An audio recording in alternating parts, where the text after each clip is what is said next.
తెలంగాణ ప్రభుత్వం ఆదేశాల మేరకు 3 నెలల రేషన్ బియ్యాన్ని ఒకేసారి ఇవ్వాలని డీలర్లు ఎంతో ఓపిగ్గా ఎంత కష్టమైనా కూడా బియ్యాన్ని పేదలకు చేరవేస్తుంది. ఈ అందజేసే క్రమంలో సర్వర్ పనిచేయక 2 నుంచి 3 వరకు గంటలు వేచి చూస్తూ ఓపిగ్గా రేషన్ బియ్యాన్ని పేదలకు అందజేయడంలో డీలర్లు ఎంతో కష్టపడుతున్నారు. ఇదిలా ఉండగా రేషన్ బియ్యం తరలించే లారీలకి ఎక్కువ భారం కావడంతో చిన్న చిన్న గల్లీలో చాలా ఇబ్బందులకు గురై డ్రైనేజీలలో ఇరుక్కుపోయిన దృశ్యం కొత్తగూడెం జిల్లా ప్రకాష్ నగర్ కాలనీలో చోటు చేసుకుంది. రేషన్ బియ్యం తరలించే లారీలో ఎక్కువ లోడు ఉండడంతో గల్లీ వద్ద కాలువలో చక్రాలు దిగబడడంతో లారీ డ్రైవర్, కార్మికులు, లేబర్ కష్టాలు పడుతూ లారీని కాలువలోంచి తీసే క్రమంలో నానా అవస్థలు పడ్డారు.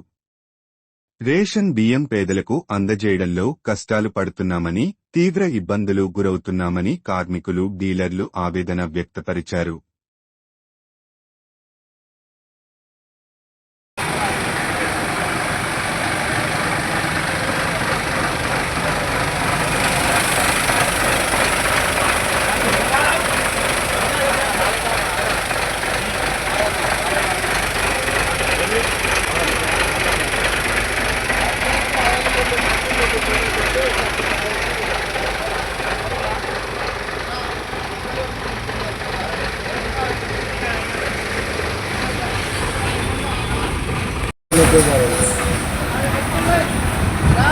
Tadi pagi, ya, kalau mau